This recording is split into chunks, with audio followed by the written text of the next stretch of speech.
آج میں اوریجنل فرعون دیکھنے جا رہا ہوں۔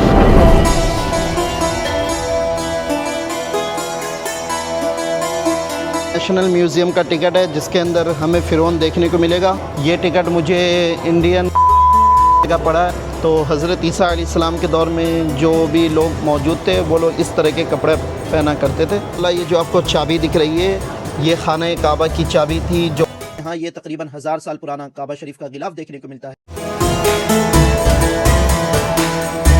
سلطنت عثمانیہ کے دور میں الحمدللہ تمام کعبہ شریف کی جو ذمہ داریاں تھی وہ سلطنت عثمانیہ والوں نے تمام چیزیں مصر کے اندر تمام چیزیں تیار کرواتے تھے۔ تمام کسوہ ہو، غلاف کسوہ ہو، یہ بھی مصر کے اندر تیار ہوتا تھا۔ اور ماشاءاللہ تیار ہونے کے بعد آپ کو یہ جو پالکی دکھ رہی ہے یہ اونٹ پر لاد کر لے جایا جاتا تھا۔ کیا یہ اس انسان کی ہڈی ہے جو حضرت آدم علیہ السلام سے بھی پہلے کا ہے؟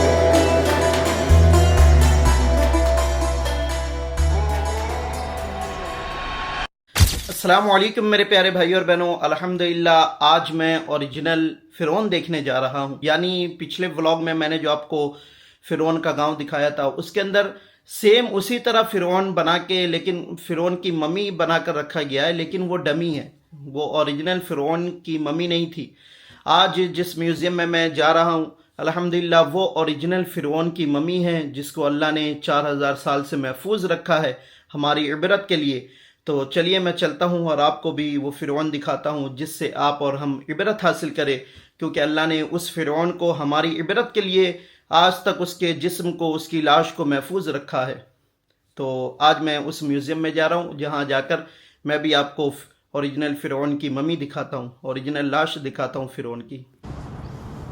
نیشنل میوزیم کا ٹکٹ ہے جس کے اندر ہمیں فرعون دیکھنے کو ملے گا۔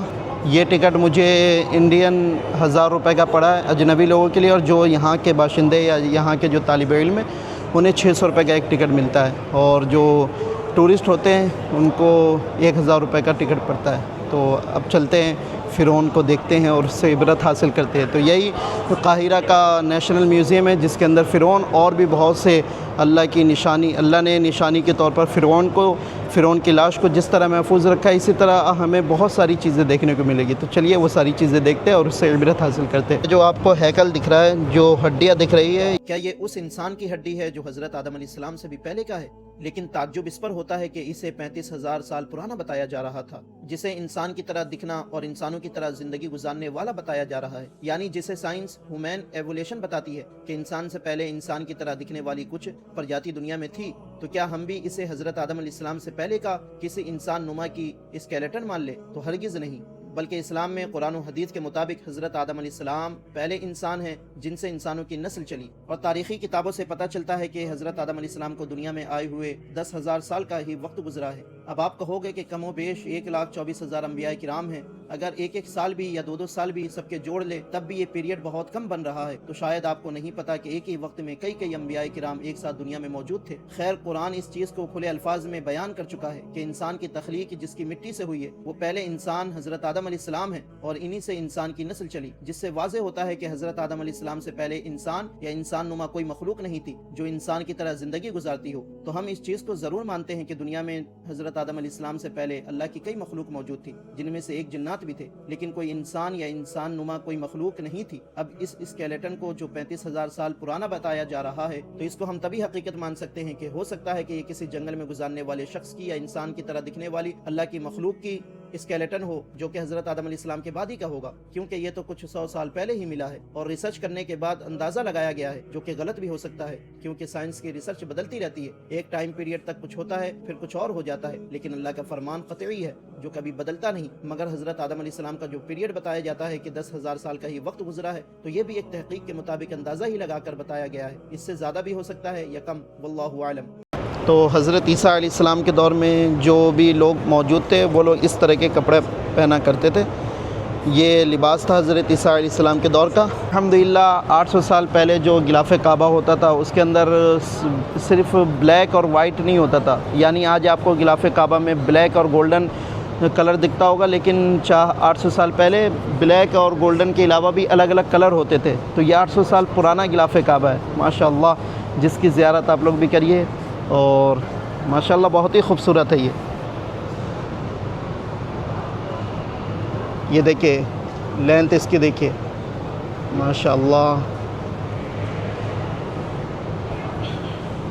ماشاءاللہ۔ یہ جو آپ کو چابی دکھ رہی ہے یہ خانہ کعبہ کی چابی تھی، جو کہ سلطنت عثمانیہ کے دور میں الحمدللہ تمام کعبہ شریف کی جو ذمہ داریاں تھی وہ سلطنت عثمانیہ والوں نے تمام چیزیں مصر کے اندر تمام چیزیں تیار کرواتے تھے، تمام کسوہ ہو، غلاف کسوہ ہو، یہ بھی مصر کے اندر تیار ہوتا تھا۔ اور ماشاءاللہ تیار ہونے کے بعد آپ کو یہ جو پالکی دکھ رہی ہے یہ اونٹ پر لاد کر لے جایا جاتا تھا۔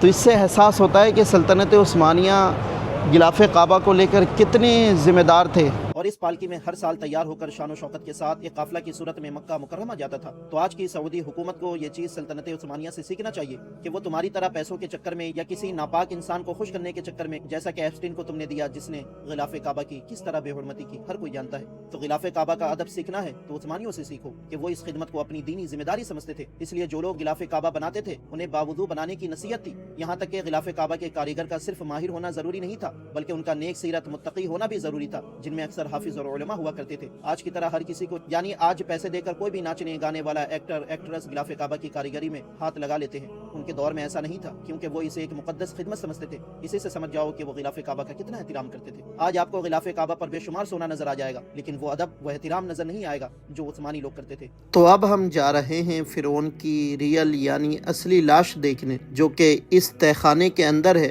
یہ ہے فرعون کی اصلی لاش، اور حضرت موسیٰ علیہ السلام کے دور کے اس فرعون کو دیکھنے کے بعد ایک الگ ہی کیفیت طاری ہو جاتی ہے کہ اس وجہ سے فرعون کی لاش کو دفن نہیں کیا گیا، کیونکہ اللہ فرماتا ہے فَالْيَوْمَ نُنَجِّيكَ بِبَدَنِكَ لِتَكُونَ لِمَنْ خَلْفَكَ آیَةً۔ اس آیت میں اللہ فرما رہا ہے کہ ہم تیرے جسم یعنی فرعون کے جسم کو بچا لیں گے تاکہ تو آنے والے لوگوں کے لیے عبرت کی نشانی بن جائے۔ اس لیے اللہ نے فرعونیوں کا ایسا نظام بنا دیا تھا، ان کے عقل میں یہ چیز ڈال دی تھی کہ پرانے زمانے میں مصر میں بادشاہوں کو ممی بنانے کا رواج تھا۔ فرعونیوں کی لاش دفن ضرور کی جاتی تھی لیکن خاص طریقے سے ممی بنا کر تابوت میں محفوظ کر کے دفن کرتے تھے۔ اللہ نے ان لوگوں کو اتنی صلاحیتوں سے نوازا تھا کہ اس تابوت کو یہ اس طرح بناتے تھے کہ اس میں رکھنے والی چیزیں کئی ہزار سال تک محفوظ رہے، جن کی صلاحیتوں کا مقابلہ آج کی ٹیکنالوجی بھی نہیں کر پا رہی۔ کیوں؟ کیونکہ اللہ تو ہر ایک چیز سے واقف ہے کہ دنیا میں فرعون آئیں گے جو خود کو خدا ہونے کا دعویٰ کریں گے، لیکن مرنے کے بعد انہیں پتہ چل جائے گا کہ وہ خدا نہیں تھے۔ اور اللہ نے کچھ لوگوں کو یہ صلاحیت عطا کر کے فرعونیوں کی لاش کو بھی محفوظ کروا دیا، اور اس فرعون کے دریا میں غرق ہونے کے بعد اللہ کے حکم سے دریا نے فرعون کی لاش کو باہر پھینک دیا، جس کے بعد لوگوں نے اس فرعون کی بھی ممی بنا کر اسی طرح اس کی لاش کو بھی اللہ نے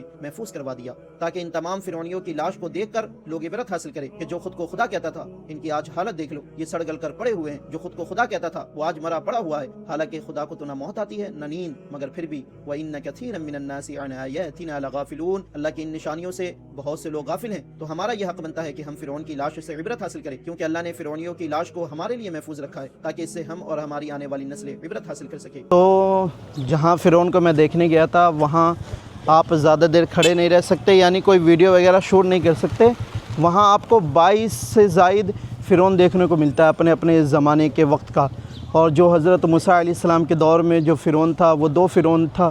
ایک پہلے کا نام جہاں آپ نے پرورش پائی، جس کے محل میں آپ کا بچپن گزرا، اس کا نام رمسیس اول تھا، اور جو غرق ہوا تھا جس کی ویڈیو میں نے ابھی آپ کو دکھائی کہ یہ وہ رمسیس تھا جو کہ حضرت موسیٰ علیہ السلام نے جسے توحید کی دعوت دی، ایک اللہ کو ماننے کی دعوت دی، تو اس نے حضرت موسیٰ علیہ السلام کی تبلیغ کو جھٹلایا، ان کی نبوت کو جھٹلایا، ان کے دعوت توحید کو جھٹلایا، اور خود کو خدا مانتا رہا، جس کے بعد اللہ نے اس کو عبرت کا نشان اس طرح بنا دیا کہ اس کو غرق کر کے آج تک اس کی لاش کو اللہ نے محفوظ کر کے ہمارے لیے عبرت کا نشان بنا دیا۔ لیکن ایک چیز وہاں دیکھنے کو یہ ملی کہ رمسیس ثانی سے جو غرق ہوا تھا، جس پر اللہ نے عذاب لاحق کیا تھا، بلکہ اس کی اولاد نے اس سے عبرت حاصل نہیں کیا۔ رمسیس ثالث، رمسیس رابع، رمسیس خامس، ان لوگوں کے بھی ممی وہاں پہ موجود تھے، جس سے معلوم یہ چلا کہ ان لوگوں نے عبرت حاصل اس سے نہیں کیا، اپنے آباء و اجداد کو دیکھ کر عبرت حاصل نہیں کی۔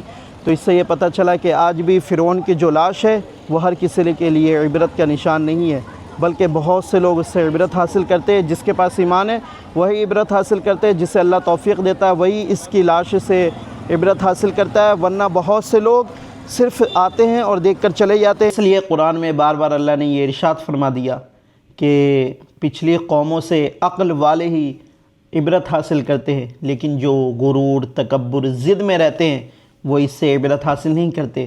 تو الحمدللہ ہم لوگوں کو چاہیے کہ جب آپ مصر آئے تو اس سے عبرت حاصل کرے اور فرعون کی لاش کو دیکھنے کے بعد خود کے ایمان کو مضبوط کر کے جائے کہ خدا صرف ایک ہے اور وہ صرف اللہ ہے جو جسم و جسمانیت سے پاک ہے۔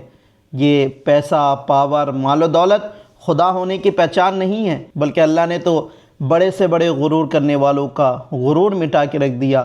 نمرود آئے، فرعون آئے، شداد آئے، سب کو اللہ نے ہلاک و برباد کر دیا۔ تو ہمیں چاہیے ہم فرعون کی لاش سے عبرت حاصل کریں اور ہمیں اللہ کا شکر ادا کرنا چاہیے کہ ہم سب صرف ایک خدا کی عبادت کرنے والے ہیں اور ہمارا رب اللہ ہے۔ ہم ایسے انسانوں کو اپنا خدا نہیں مانتے، نہ ایسے ظالموں کو مانیں گے کبھی انشاءاللہ، مرنا پسند کریں گے لیکن کبھی ایسے لوگوں کو اپنا خدا نہیں مانیں گے۔ ہمارا خدا بس اللہ ہے۔ دجال کا سب سے بڑا فتنہ آئے گا جسے لوگ خدا مانیں گے، لیکن اللہ سے بس یہی دعا ہے کہ ہمیں اللہ دجال کے فتنے سے بھی محفوظ رکھے اور ہمیں صرف اپنی عبادت کرنے والا بنائے رکھے۔ تو پھر ملتے ہیں انشاءاللہ اگلے ولاگ میں، دعاؤں میں یاد رکھیے گا۔